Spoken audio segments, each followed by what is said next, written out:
Bonjour et bienvenue aux prédictions territoriales de la lutte au Québec pour les 20 prochaines années. Mon nom est Box Bellemare et voici un disclaimer. Ceci est simplement pour le fun. Oh, okay. Oui. Just for the fun, right? And no recording. Je ne suis pas un expert et également je suis un des propriétaires de Lutte Laurentide. Dans cette prédiction théorique territoriale des territoires du Québec pour les 20 prochaines années, la promotion Lutte Laurentide n'existe pas. Par souci de transparence, pas qu'on me dise « Hey, tu l'as mis partout à grandeur ». Non, elle n'existe pas. OK? On s'amuse. Prédiction territoriale de la lutte au Québec.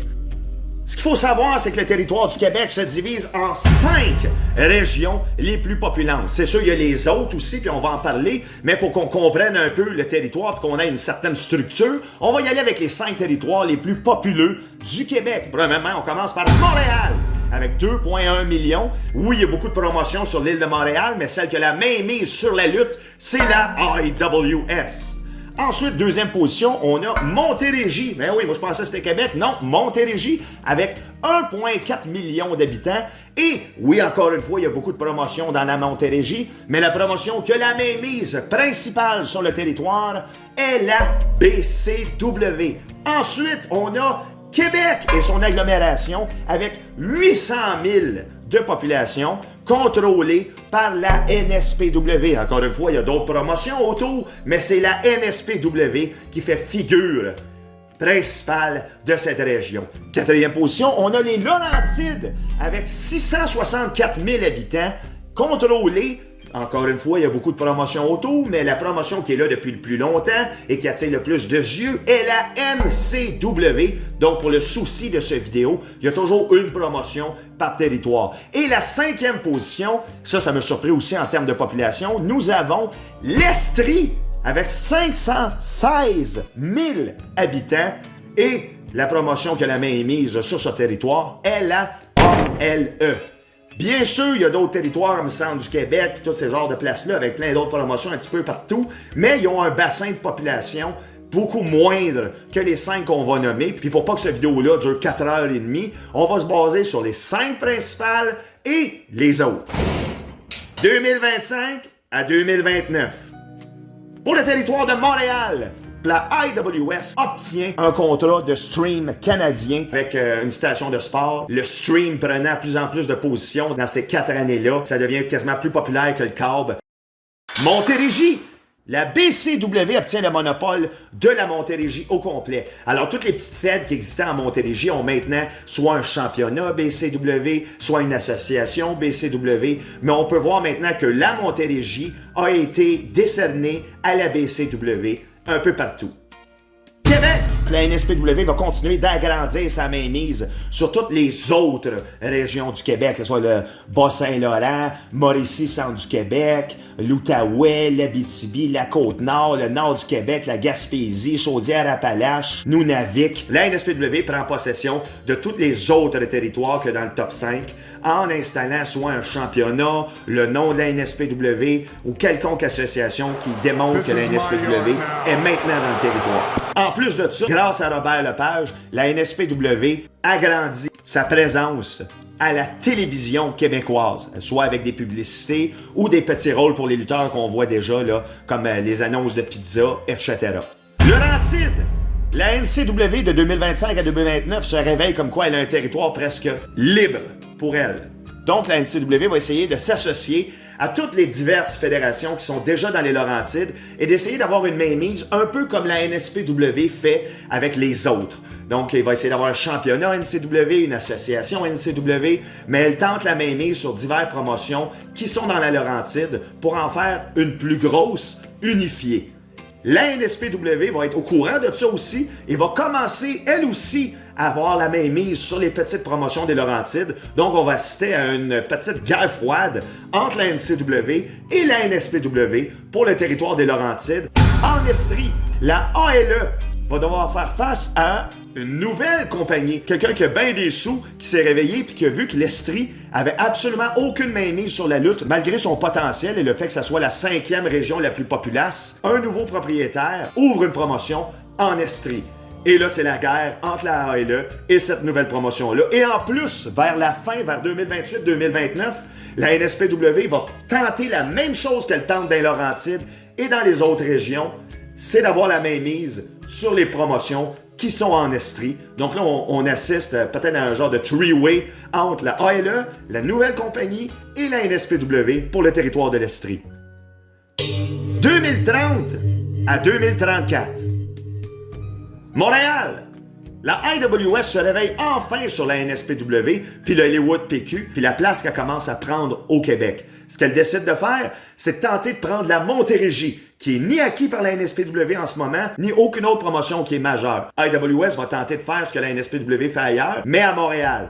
Donc, les championnats IWS Saint-Henri, Laval, IWS La Chine sont créés pour mentionner une mainmise sur l'île de Montréal complète par la IWS. Montérégie, et là, c'est la guerre. De 2030 à 2034, on assiste à BCW contre IWS. La IWS veut absolument prendre la Montérégie.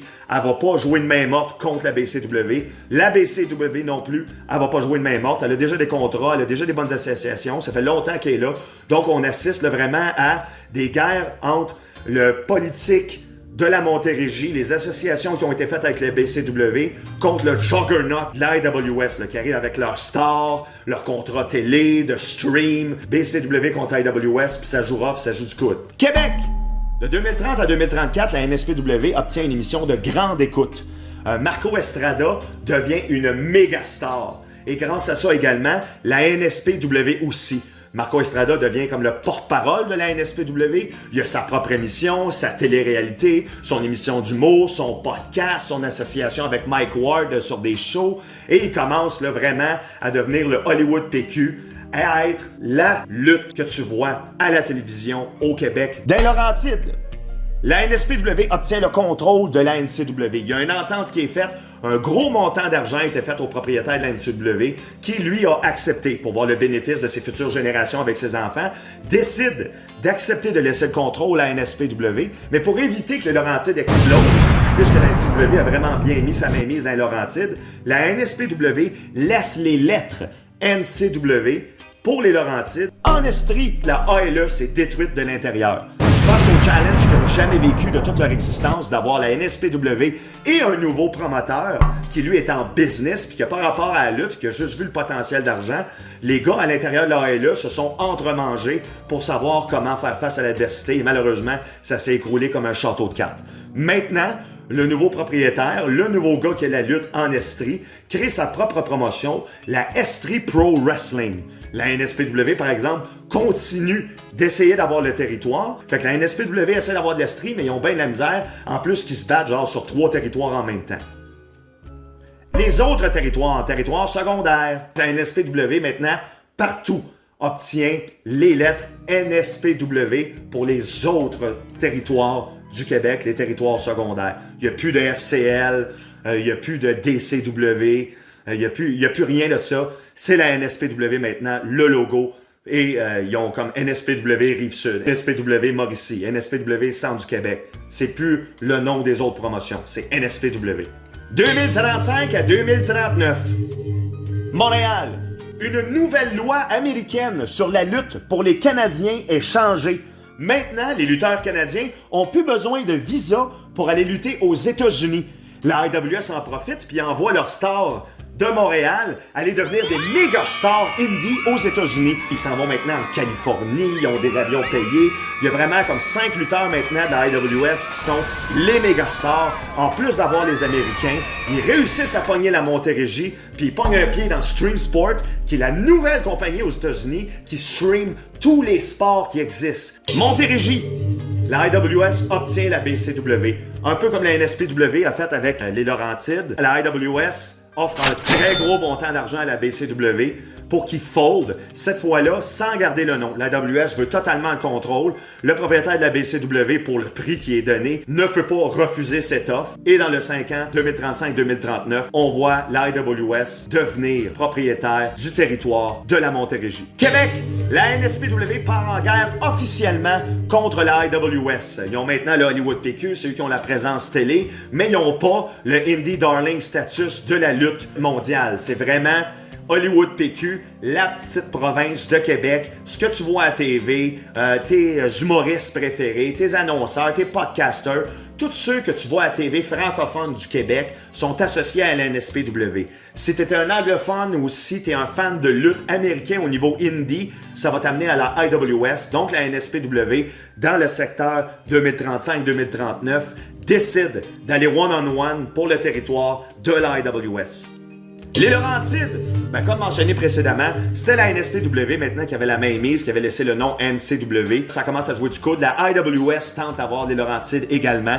Donc la NSPW change les lettres de NCW pour NSPW pour acquérir toute la popularité que les lettres NSPW ont à la télévision québécoise. Comme dans les Laurentides, il y a un bassin francophone majeur et un bassin anglophone également. Il y a une division qui se forme dans la guerre NSPW-IWS au niveau du contrôle des Laurentides. Estrie, la EPW Estrie Pro Wrestling obtient le monopole total du territoire. La NSPW, puisqu'elle commence en guerre contre le juggernaut de la AWS, peut pas se battre à tous les fronts et décide de lâcher l'Estrie pour l'instant. La AWS n'est même pas là, elle non plus, de toute façon, et va prendre toutes ses énergies pour essayer de réduire la AWS. Les territoires secondaires. Les autres fédérations qui ont vu le jour avant que la NSPW prenne le contrôle total décident de faire une méga fédération et d'aller contre la NSPW. Malheureusement, comme il y a beaucoup de chefs puis pas assez d'Indiens, avec toutes les autres promotions qui ont existé, ça fait un show, il est bon, il pogne un peu, mais tout de suite après, tous les gens qui ont contrôlé ce show-là se pognent, ça se mange, ça se détruit de l'intérieur. Puis une belle idée qui était bien fun, qu'il y a eu un show, retourne au cimetière et la NSPW continue de contrôler les territoires secondaires. 2040 à 2045, au Québec, il y a une réforme complète sur la commission sportive.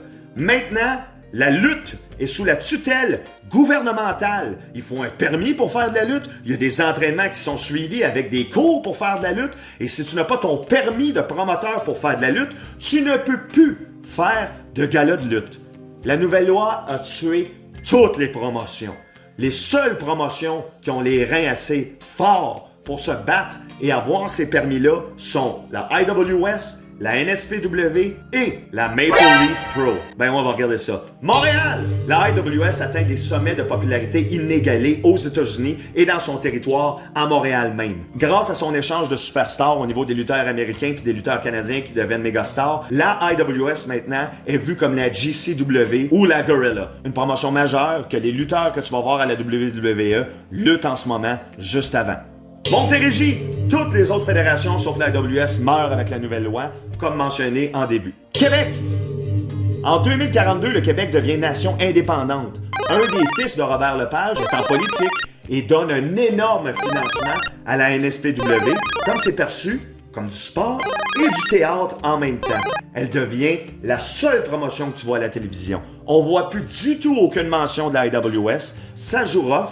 Et c'est vraiment le Hollywood PQ, la province de Québec, la francophonie, les stars d'ici contre le monde indie de la lutte mondiale. Le Internet Wrestling Community connaît beaucoup plus la IWS que la NSPW. Mais le Québécois moyen, quand il allume sa TV, quand il ouvre son journal, il connaît la NSPW. C'est là que le creux de la guerre se forme. Laurentides. Les Laurentides sont maintenant totalement divisés en deux. Tu as le côté IWS qui ont réussi à avoir leur contrat et s'établir avec des contrats qui vont durer pendant des années d'exclusivité. Et la NSPW de l'autre côté également qui ont les mêmes contrats. Et parlant de contrats, à partir de 2042, les contrats exclusifs pour les lutteurs commencent. Donc les lutteurs du Québec ont enfin des contrats qui leur permettent de lutter à une seule promotion et justifier un salaire qui leur fait rester là sans avoir à lutter ailleurs. C'est du jamais vu dans la lutte québécoise. Estrie. La EPW Estrie Pro Wrestling merge avec la Maple Leaf Pro Wrestling. La promotion devient Maple Leaf Pro Wrestling et a un pied maintenant dans la province de Québec, ce qui fait peur à la IWS et la NSPW parce que la Maple Leaf Pro Wrestling a encore plus de connexions avec des promotions américaines et peut-être une menace à ces deux promotions-là s'ils ne font pas attention. Territoire secondaire. La nouvelle loi a tué toutes les promotions. Il reste juste 3 feds au Québec. La NSPW, la IWS et la Maple Leaf Pro. Fait que c'était ça, un petit vidéo amusant, qui est totalement pas legit, je suis pas un expert, sur des prédictions territoriales qu'on peut se dire qui pourraient arriver dans les 20 prochaines années. C'est sûr que tout ce qui a été mentionné là-dedans ne sont que des théories, c'est simplement pour le plaisir de se creuser les méninges et d'avoir une vision futuristique de ce qui pourrait se passer. C'est intéressant à voir, puis si ça ne l'est pas, puis tu t'es rendu jusque-là, qu'est-ce que tu fais là? Merci et bonne journée.